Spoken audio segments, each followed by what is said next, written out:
Selamat mendengarkan podcast ini. Saudara, ingat kalimat ini.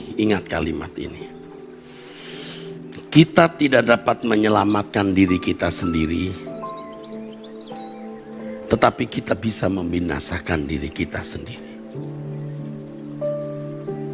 Maksudnya, sebagai keturunan dari Adam dan Hawa yang telah jatuh dalam dosa, kita semua terkungkung dalam hukum dosa.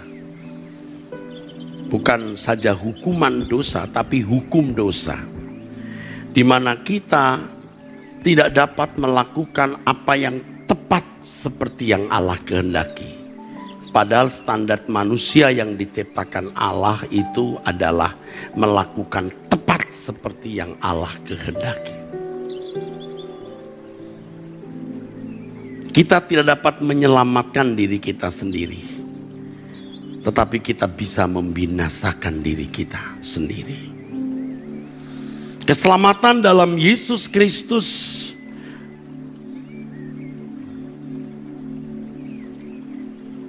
memberikan kita anugerah di mana kita dapat selamat. Allah yang menyelamatkan kita. Dan kita harus memberi diri diselamatkan. Dari keadaan tak dapat menyelamatkan diri sendiri, tetapi bisa membinasakan diri sendiri. Menjadi seorang yang beroleh kesempatan untuk selamat karena Allah menyediakan keselamatan itu. Dan kita harus memberi diri diselamatkan, saudaraku. Jika tidak, maka kita akan membinasakan diri kita sendiri. Memberi diri diselamatkan itu akhirnya juga berarti kita harus menyelamatkan diri sendiri. Tapi kita tidak bisa menyelamatkan diri sendiri. Kita bisa memberi diri diselamatkan, saudaraku. Saudaraku sekalian, ini adalah pilihan, saudara. Kita tidak boleh menyerah atau kita tidak boleh pasif. Sebab kalau kita pasif, kita akan tergulung dalam proses kebinasaan yang dikerjakan oleh kuasa kegelapan. Kita harus memberi diri diselamatkan. Ini sama dengan kita harus menyelamatkan diri kita sendiri. Bukan kita bisa menyelamatkan diri sendiri, tidak bisa. Karena bagaimanapun tetap anugerah. Yang pertama, karya salib Yesus yang memberi jalan kita selamat. Lalu Roh Kudus, firman dan pembentukan Allah yang membuat kita bisa diselamatkan. Jadi manusia itu pada dasarnya tak dapat menyelamatkan dirinya sendiri, tetapi membinasakan. Dalam konteks sebagai manusia keturunan Adam dan Hawa yang telah jatuh di dalam dosa.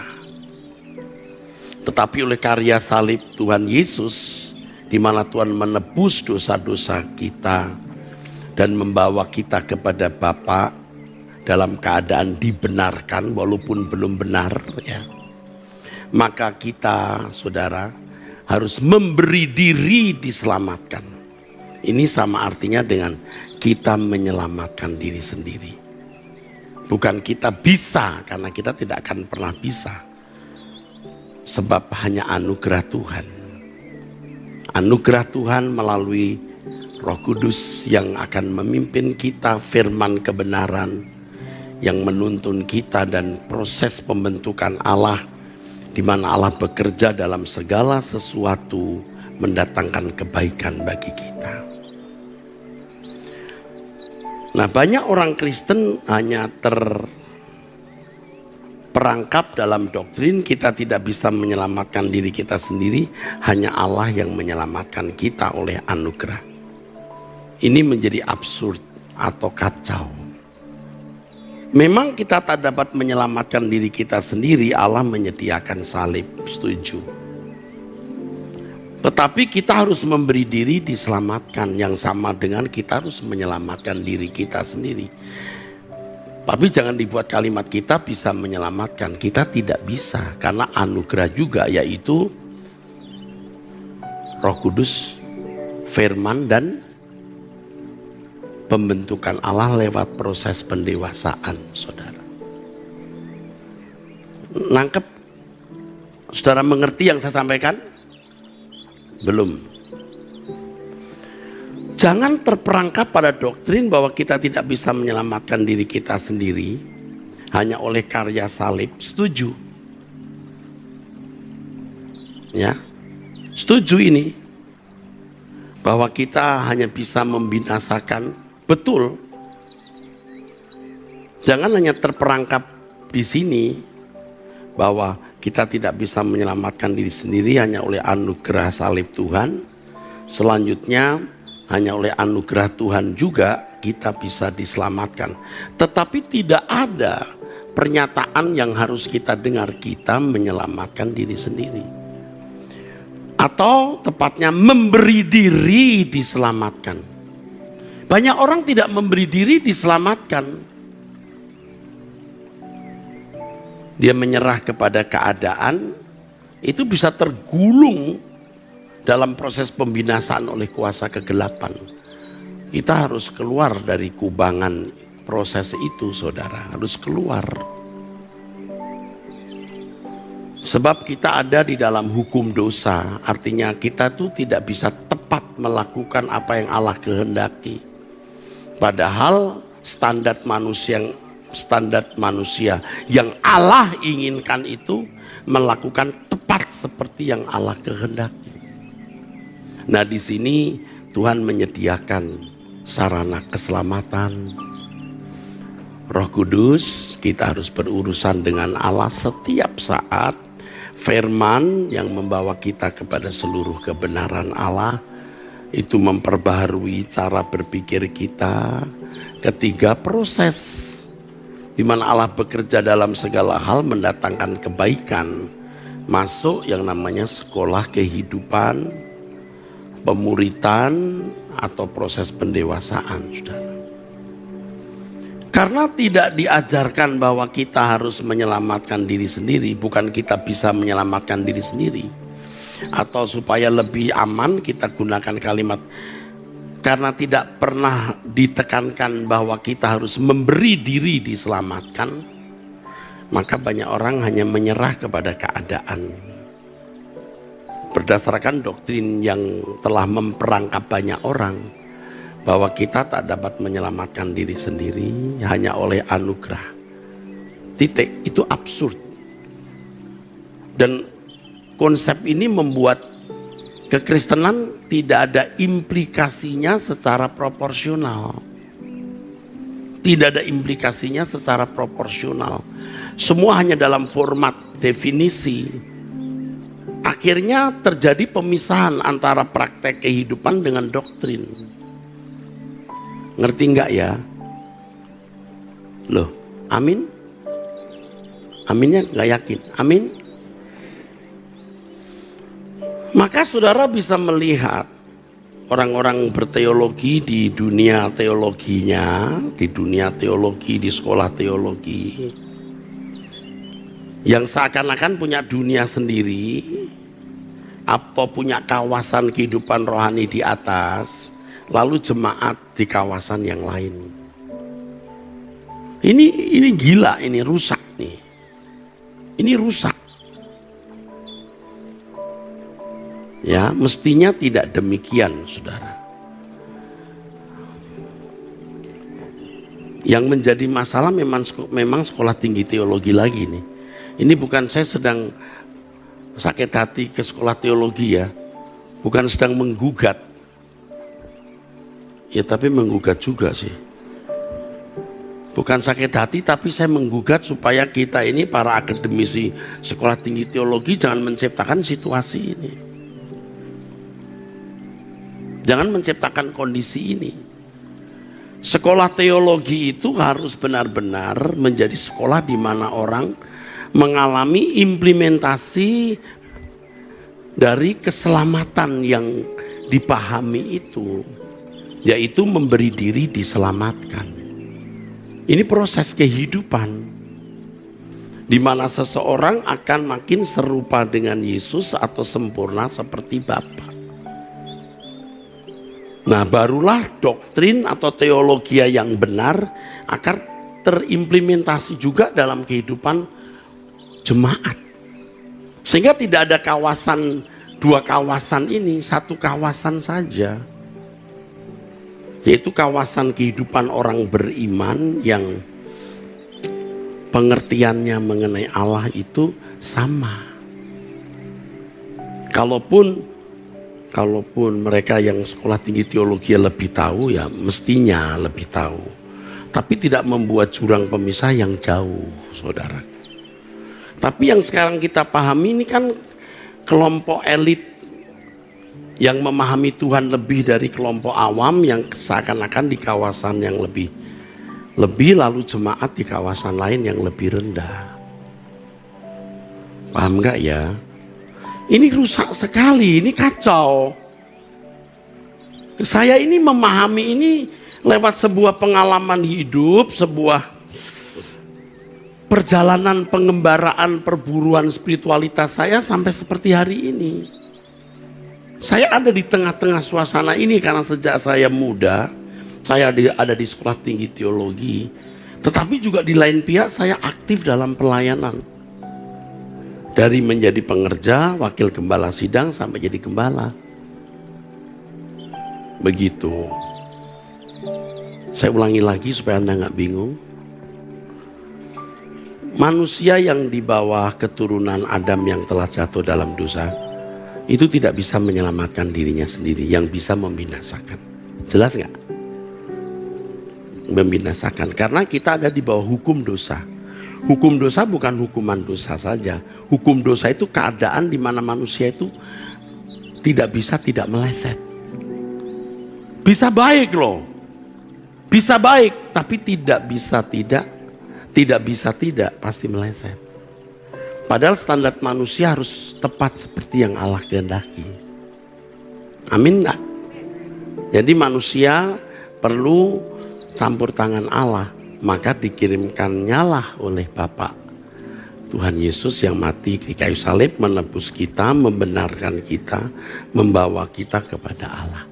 Dibenarkan walaupun belum benar. Nah, sekarang oleh anugerahnya kita mendapatkan jalan untuk selamat. Tapi jangan sampai terperangkap dalam doktrin bahwa kita tidak bisa menyelamatkan diri kita sendiri dan semua ini karena anugerah. Lupa bahwa kita harus memberi diri diselamatkan. Karena kita harus menyelamatkan diri kita sendiri. Bukan kita bisa menyelamatkan diri kita sendiri, kita tidak bisa. Karena membutuhkan anugerah Tuhan. Salib yang membenarkan kita, lalu Roh Kudus yang menuntun, firman dan proses pendewasaan melalui segala peristiwa hidup yang Allah izinkan terjadi di dalam hidup kita. Begitu saudaraku. Nah, kita semua harus menjalani jalan hidup ini. Ya. Tetapi kenyataan yang kita lihat hari ini, saudara-saudara, ada dua kawasan tadi. Tadi sudah saya katakan ini jadi absurd ya, jadi kacau ini karena STT itu. Bukan saya kepahitan, tapi kecewa juga. Begitu saudara, seakan-akan ada kawasan di mana orang lebih mengenal Tuhan dengan grid-gridnya, sarjana, master, doktor gitu, yang lebih mengenal Allah, yang punya pengetahuan tentang Allah lebih, dan seakan-akan di kawasan elit. Sedangkan jemaat awam tidak. Akhirnya kekristenan itu tidak terimplementasi dengan benar. Tidak ada implikasi konkretnya. Semua dirumuskan dalam doktrin-doktrin sampai orang terperangkap tadi, saudara. Itu. Nah sekarang kita harus sadar bahwa kita harus memberi diri untuk diselamatkan. Dan keselamatan itu adalah proses dikembalikannya manusia ke rancangan semula supaya memiliki ketepatan bertindak, perubahan dari hukum dosa, ya, dari hukum dosa, saudaraku, menjadi seorang yang hidup dalam kodrat ilahi. Keluar dari hukum dosa, dari ketidaktepatan, menjadi orang yang tidak bisa tidak tepat. Anda pernah berpikir nggak pemanah itu?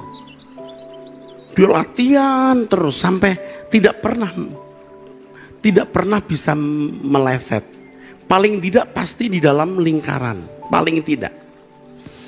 Nah, kita ini kan pernah pergi ke hotel dengan beberapa teman saudara. Di situ ada panah ya, pempanah ya. Bayar ya, betul bayar. Atau tidak saya lupa. Panah. Kan ada target itu. Panah kita bukan target, bus, begitu saudara. Tapi bagaimana pemanah tidak pernah meleset dari bulatan itu? Karena latihan terus. Sampai orang itu bisa paling tidak ada di, kalau nggak tepat, di lingkaran second ringnya. Karena latihan terus saudara. Atau saudara pernah melihat yang pasar itu ya.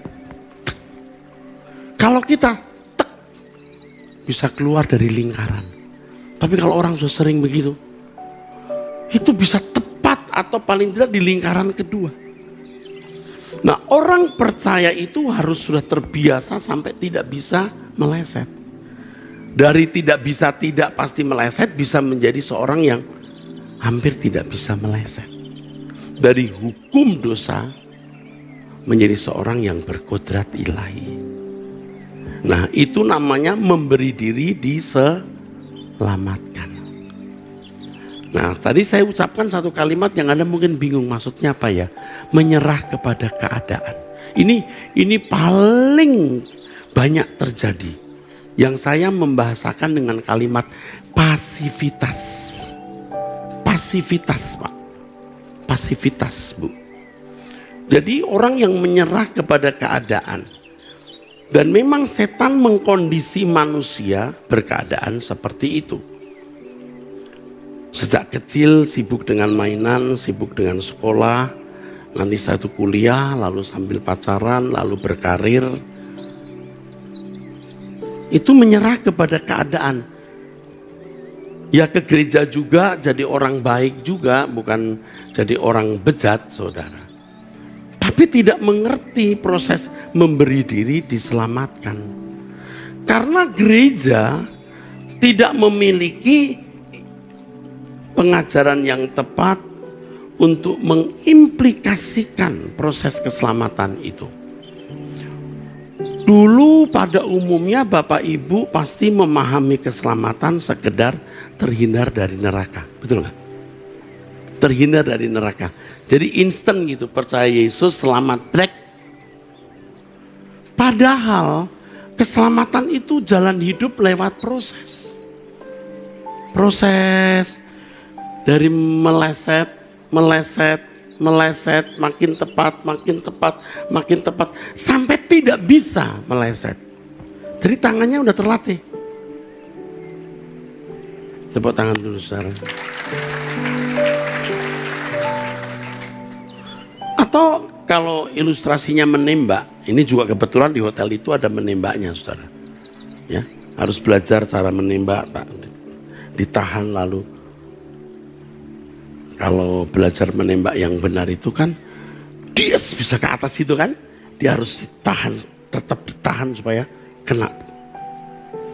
Anda menembak gini, kalau tidak biasa kan des ke atas kan, tapi kalau orang belajar harus tahan, agak ditahan ke bawah, des tepat, sampai orang itu terbiasa kalau nembak itu. Orang bilang titis, titis ya, tepat. Anda ngerti nggak saya ngomong apa? Anda pikir nembak itu gampang? Itu kekuatan mesiu itu luar biasa loh. Orang nembak itu nggak gampang, kalau itu pelurunya besar itu bisa mengangkat, bisa karu-karuan. Tapi kalau orang latihan terus, maka ditahan, tahan, goyang dikit tapi udah diperkirakan goyangnya itu tepat. Tahan. Kita belajar untuk mengendalikan diri, menguasai diri, proses sehingga punya ketepatan. Dan itu bukan proses satu hari, saudara. Ini proses panjang dalam kehidupan. Dan menjadi orang Kristen itu harus memberi diri diselamatkan. Kita beri tepuk tangan untuk kebenaran ini. Nah, banyak orang Kristen yang dari kecil dibuat menyerah kepada keadaan. Dan tanpa disadari kuasa gelap menggiringnya kepada kegelapan abadi. Jadi ini keadaan yang mengerikan. Rata-rata saudara sebagian masih begitu. Buktinya apa? Nah, saya lanjutkan khotbah saya tadi pagi. Buktinya spirit gairah materialisme itu mengikat hidup seseorang. Mengikat hidup seseorang. Dan banyak orang yang sampai tidak bisa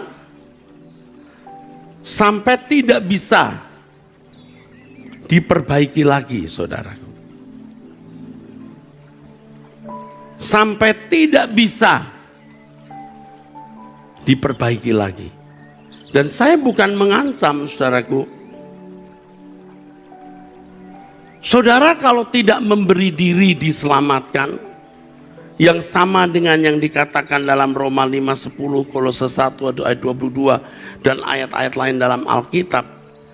Berilah dirimu untuk diperdamaikan dengan Allah. Loh, berilah dirimu diperdamaikan itu artinya bahwa kita tidak otomatis berdamai dengan Tuhan. Kita harus lewat proses dan ini penting sekali, saudara. Beri dirimu diperdamaikan, ya saudara. Ini bukan sesuatu yang sederhana, tetapi lewat sebuah proses yang berat.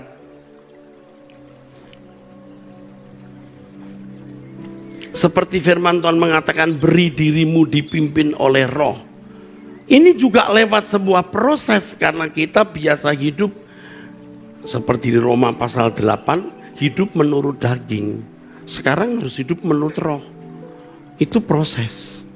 Kalau orang menyerah kepada keadaan, padahal sejak kanak-kanak dikondisi untuk dibawa kepada kegelapan, binasa, saudara. Kita tak dapat menyelamatkan diri kita sendiri, tetapi kita bisa membinasakan. Mengerti? Amin. Tetapi oleh karya salib Tuhan terbuka kemungkinan kita untuk diselamatkan.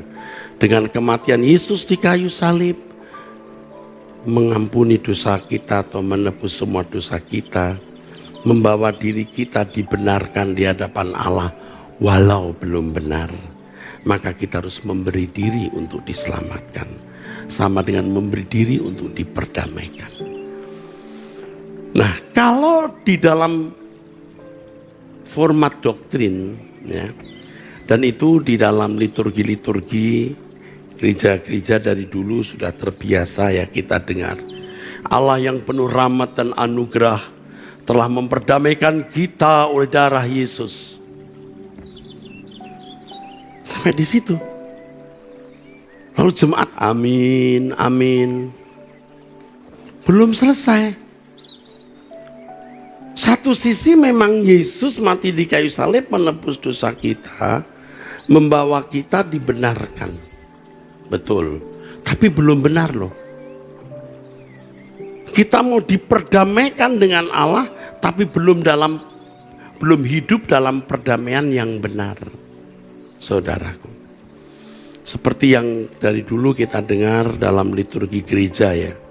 Sekalipun dosamu merah seperti kirmisi dijadikan putih seperti salju. Walaupun hitam seperti kesumba dibersihkan seperti bulu domba. Amin. Lalu gimana itu implikasi konkretnya? Ya udah, amin. Anda ngerti maksud saya? Lalu tidak jelas bagaimana kehidupan Kristen yang harus dijalani.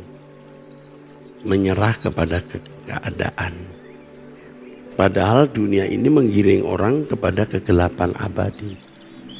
Tidak ada anjuran yang jelas, berilah dirimu untuk diselamatkan. Nah sekarang saudara, karena kita diberi Tuhan pengertian yang tepat, yang benar, marilah kita memberi diri diselamatkan. Menjadi orang percaya itu saudara, kita harus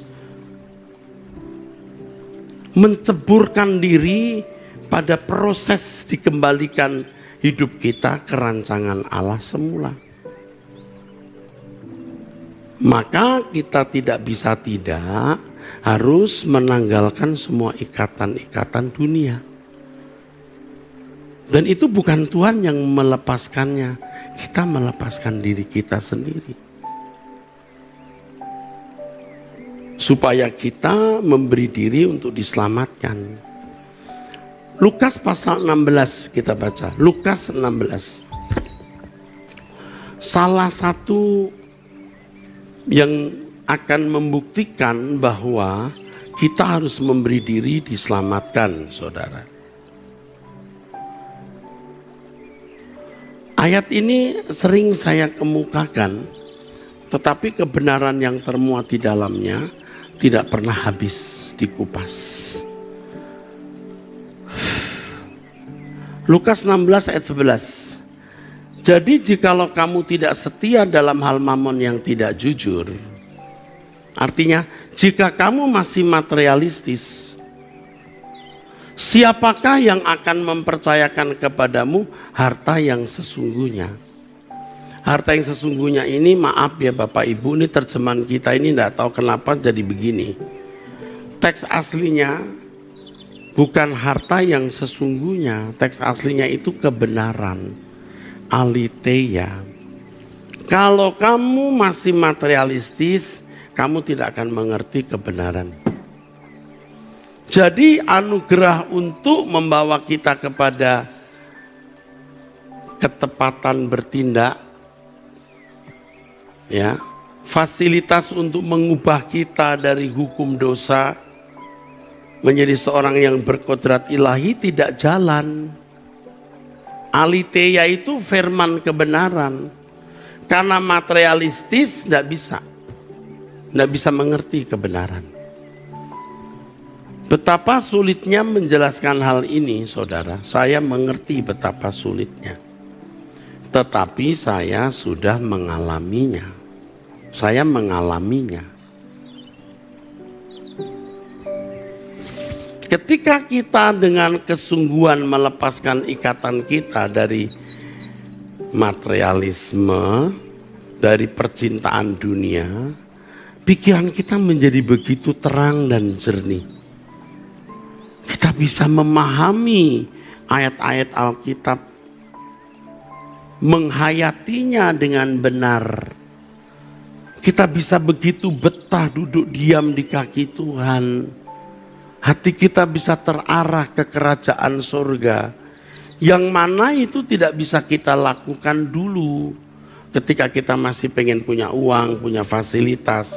Bukan salah punya uang, bukan salah punya fasilitas. Tapi tujuan hidup saudara bukan uang dan fasilitas itu. Tujuan hidup saudara dan saya itu Tuhan. Beri kemuliaan.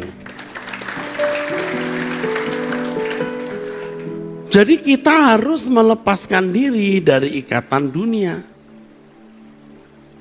Ingatlah akan istri Lot yang saya khotbahkan tadi jam 11.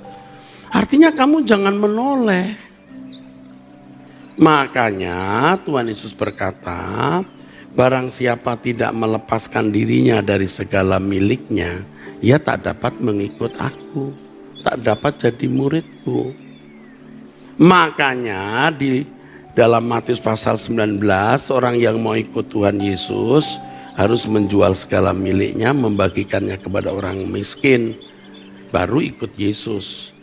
Ini tidak boleh dimengerti secara keliru. Ini tidak bermaksud saudara jadi orang miskin, memberikan semua uang saudara kepada gereja atau kepada yayasan sosial. Bukan begitu, sama sekali tidak.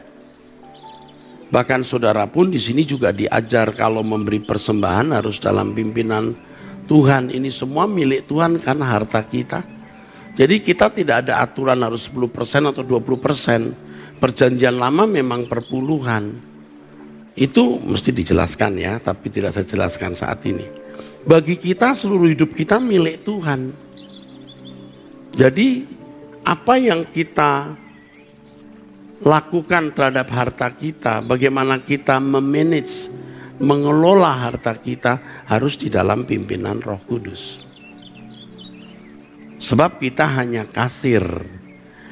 We are just the manager. We are just a manager. We are not the owner. Kita bukan pemilik, kita hanya manajer.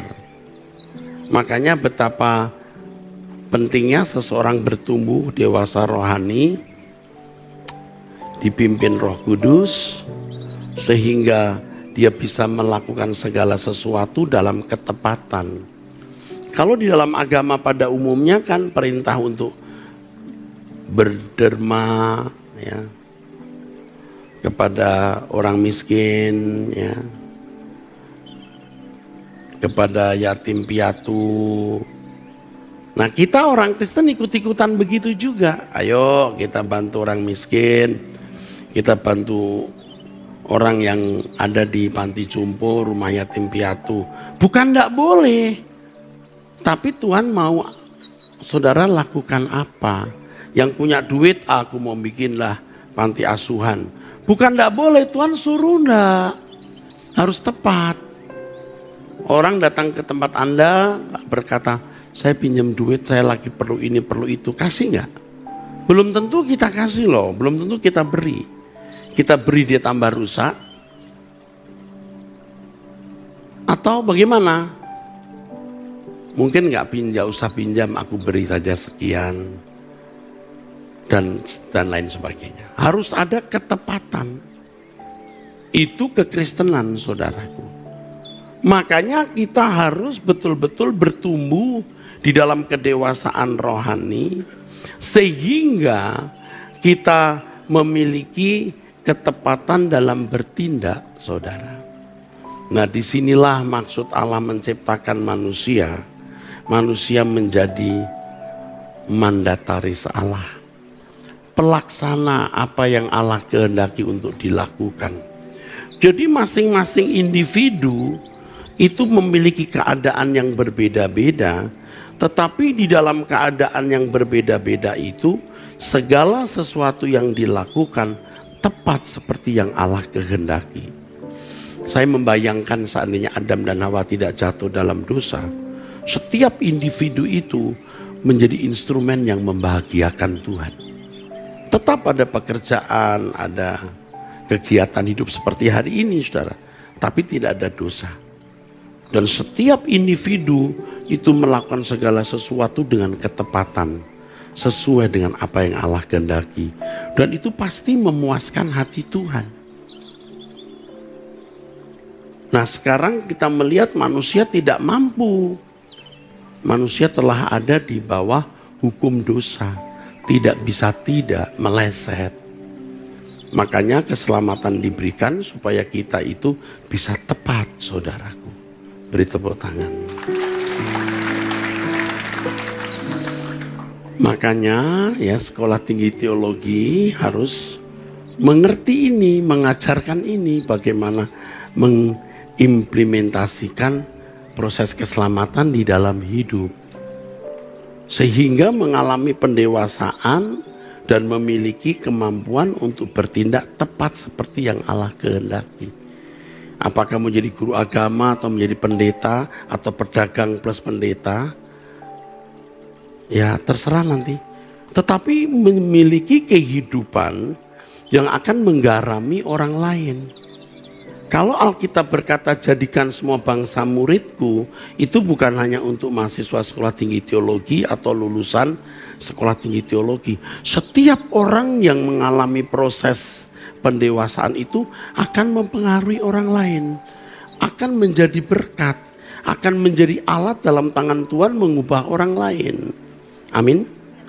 Tuhan memberikan mandat jadikan semua bangsa muridku bukan untuk sekelompok orang saja. Bukan untuk kawasan yang elit tadi, untuk semua orang. Tapi dunia ini sudah rusak, saudara. Udah rusak banget. Proses ini tidak berlangsung di dalam hidup banyak orang. Karena menyerah kepada keadaan dan dibawa iblis dalam proses pembinasaan. Makanya ayo kita memberi diri diselamatkan. Bagaimana caranya? Truth ID akan membimbing saudara terus. Dan jangan harapkan dalam 1 bulan, 1 tahun bisa. Sampai di sini nangkep saudara? Nah, materialistis, ini yang merusak. Tadi saya sudah khotbahkan dan saya tidak perlu mengulangi. Ya, tapi saya singgung bahwa orang berpikir nanti yang paling membahayakan itu antikris. Saya sudah jelaskan, dengarkan khotbah saya tadi pagi. Yang membahayakan bukan antikris. Antikris tahu, Nero itu antikris juga sebenarnya. Karena banyak antikris, Alkitab katakan antikristoi, itu jamak plural. Tapi ada antikristos, oh ini permanen, ya. Tetapi iblis sudah tahu, sudah melihat, setan kuasa gelap sudah tahu. Aniaya fisik membuat orang berhenti berbuat dosa. Justru memurnikan iman Kristen. Tetapi materialisme membuat manusia Kristen atau orang Kristen menyembah bereblis, menyembah berhala. Dosa percabulan rohani, saudara. Yang membuat orang Kristen atau orang percaya tidak mengerti kebenaran. Kalau tidak mengerti kebenaran, tidak akan sampai pada proses kesempurnaan. Katakan amin. Lalu, jadi saudara harus meninggalkan percintaan dunia. Nah, kita baca lagi sekarang Roma 8 ayat 28. Allah turut bekerja dalam segala hal mendatangkan kebaikan bagi orang yang mengasihi Dia. Mengasihi Allah itu wilayah kita loh, bukan wilayah Tuhan. Jadi kalau kita memberi diri diselamatkan, lepaskan dirimu dari percintaan dunia dan kasihilah Tuhan Allahmu dengan segenap hati, jiwa, akal budi dan kekuatan. Allah tidak menggerakkan kita mencintai Dia. Kita yang harus menggerakkan diri kita sendiri. Tadi saya ucapkan satu kalimat tapi saya lewat dengan cepat. Ini pilihan. Kita tidak bisa menyerah kepada keadaan. Pasti masuk proses pembinasaan. Ini pilihan. Aku memilih mengasihi Tuhan. Itu kita yang memilih. Tadi itu saya renungkan ya saudara sebelum khotbah itu ya. Sementara menyembah pun sempat muncul lagi. Betapa beruntungnya kalau sampai kita bisa jatuh cinta kepada Tuhan. Sampai gak bisa menarik cinta itu. Seperti orang kalau sudah jatuh cinta, gak bisa menarik cinta itu. Betapa beruntungnya. Nah itu bisa kita kembangkan. Dari dulu saya suka memberikan ilustrasi begini. Orang tua kita dulu kalau menikah, kamu nggak ngalamin ya. Saya cuma dengar dan ya sebagian saya lihat. Orang tua kita menikah itu nggak pakai pacaran, dikawinkan saja gitu. Ya nggak semua, tapi tidak sedikit yang dikawinkan gitu. Makanya pernah ada pembantu yang sudah berumur, dia cerita waktu menikah usia 15 tahun. Waduh 15 tahun ya, bingung juga saya. Jadi malam pertama dia lari pulang ke rumah. Dia takut, dia tidur dengan pria yang dia tidak pernah kenal. Umur 15 tahun setelah pesta tidur. Wah, takut dia. Dia lari pulang ke rumah. Dia melarikan diri. Terus saya tanya, lalu gimana? Ya akhirnya kita sih punya anak beberapa, 5 atau 4. Wah, gimana prosesnya dari lari malam pertama saya punya anak. Sampai ketika suaminya meninggal, dia mau ikut nyemplung.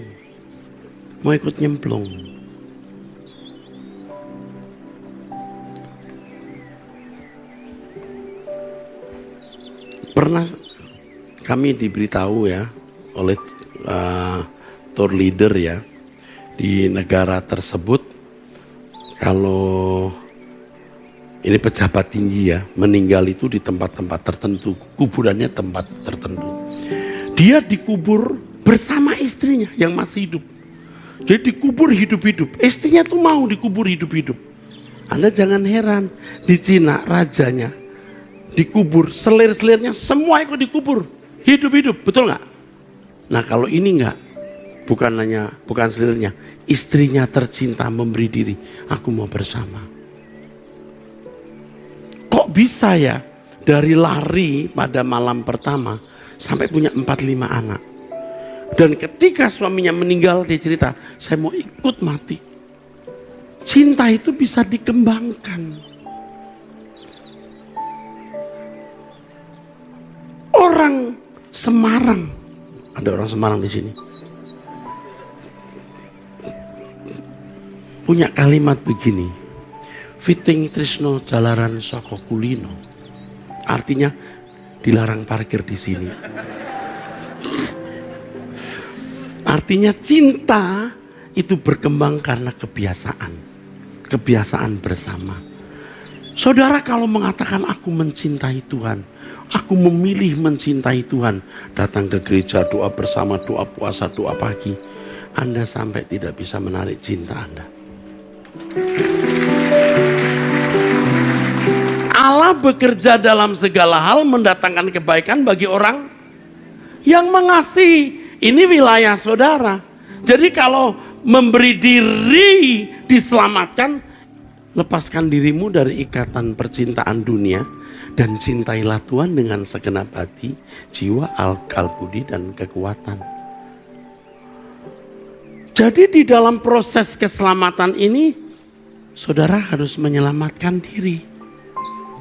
Anda memang tidak bisa karena harus ada anugerah, yaitu Roh Kudus, firman dan pengharapan Allah. Tapi firman dan pengharapan Allah tidak akan bisa saudara alami kalau Anda masih mencintai dunia dan tidak mengasihi Allah. Paham nggak? Tepuk tangan. Sekarang jelas? Halo, jelas? Jelas kan? Hidup ini pilihan, Pak. Nggak boleh menyerah kepada keadaan. Banyak orang tuh menyerah pada dunia ini. Ya kecil main-main, sekolah, kuliah, pacaran, kerja, mati dia masuk dalam proses pembinasaan. Memang tidak jahat jadi Kristen juga, ke gereja juga, bahkan mungkin jadi pendeta juga. Tapi pendeta sebagai profesi mengerikan, saudara. Memang jadi pendeta harus profesional, artinya profesional itu ahli di dalam bidang yang digeluti atau dipilihnya, profesional lah. Tapi profesionalnya seorang pendeta bukan tidak sama dengan profesionalnya seorang dokter, saudaraku. Beda. Kalau profesionalnya seorang dokter ya dia ahli di medis, lalu mendapatkan upah sesuai dengan keahliannya. Walaupun banyak dokter juga tidak mencari upah seperti dokter-dokter yang materialistis. Apalagi pendeta.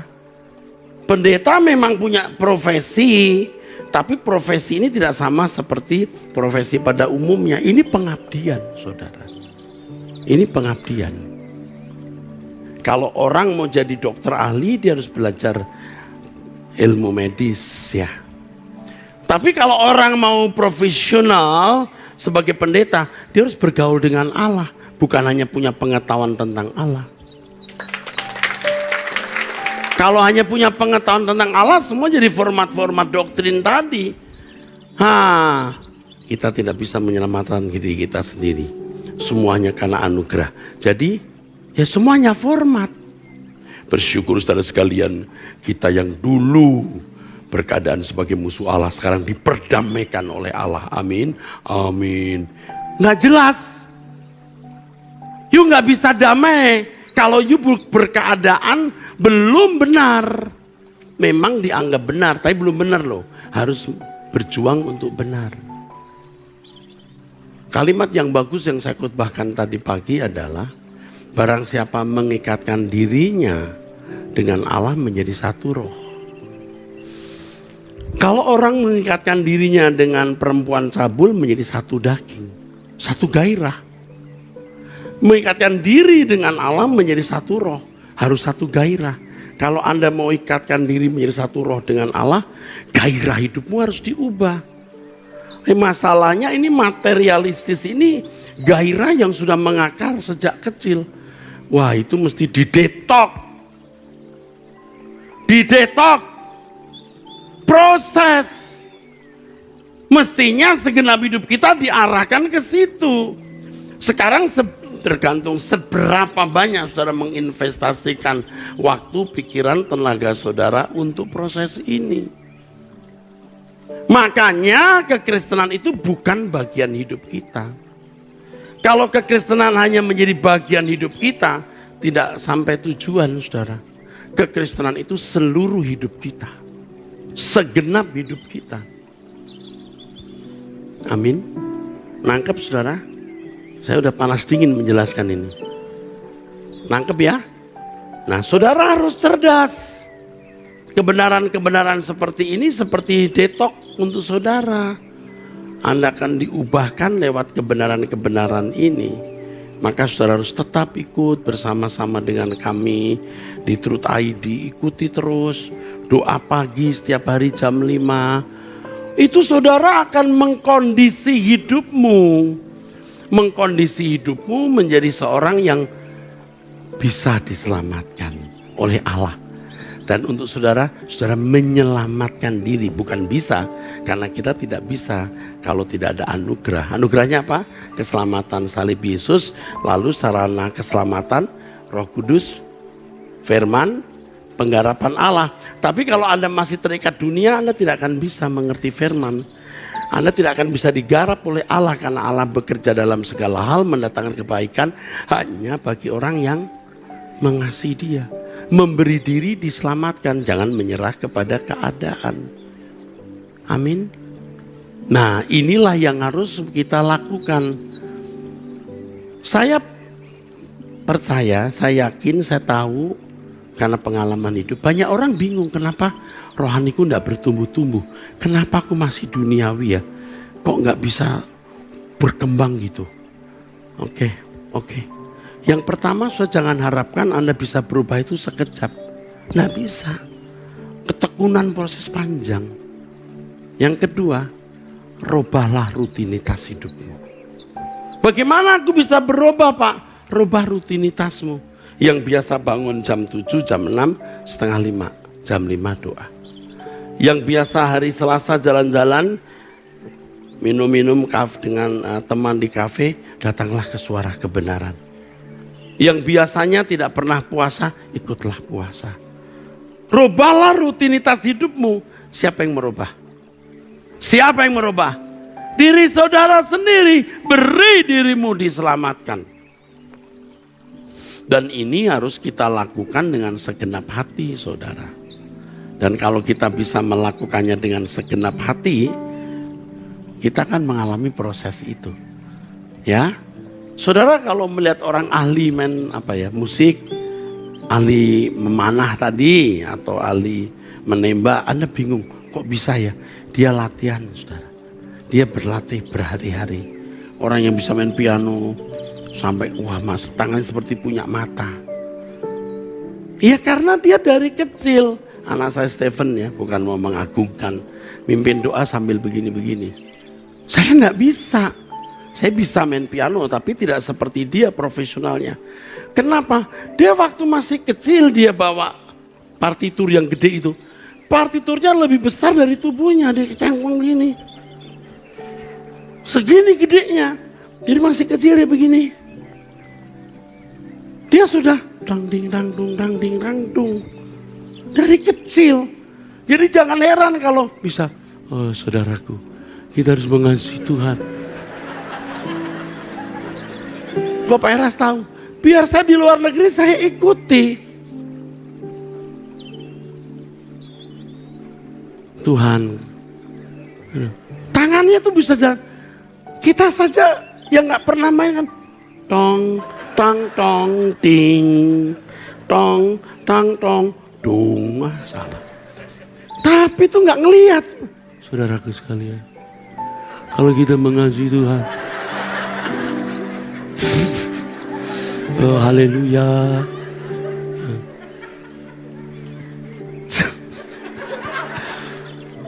Kenapa?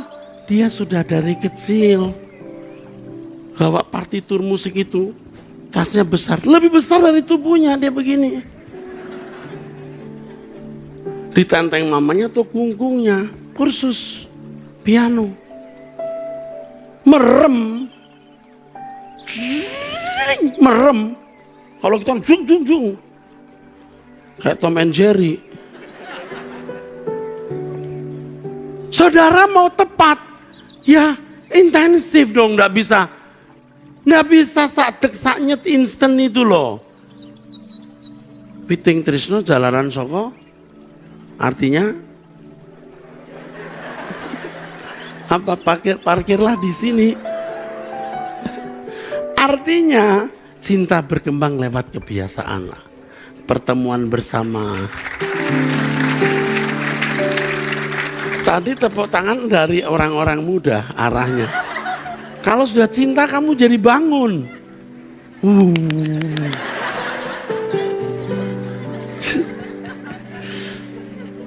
Makanya orang kalau kumpul bareng-bareng mulanya biasa saja. Loh, maksudnya apa ini? Mulanya biasa-biasa saja. Karena kebersamaan, akhirnya jadian, saudara. Makanya pernah kan Anda dengar, gimana? Aku udah jadian sama dia. Loh, udah bareng-bareng dulu, belum jadian. Karena kebiasaan, kalau sampai kita bisa jatuh cinta kepada Allah, betapa indahnya. Kita diproses. Maka orang yang mencintai Tuhan itu kadang-kadang hidupnya lebih susah.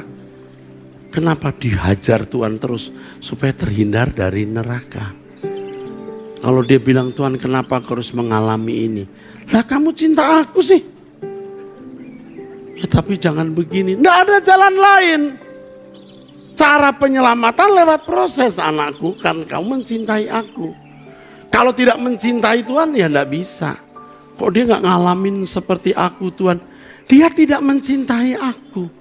Dia mencintai dunia. Dia masuk proses pembinasaan. Wah, khotbah ini bagus sekali, saudara.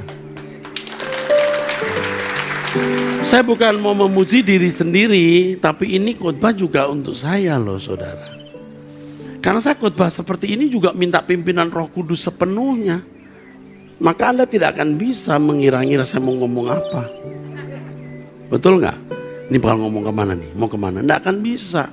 Kadang-kadang bisa, tapi banyak tidak bisanya.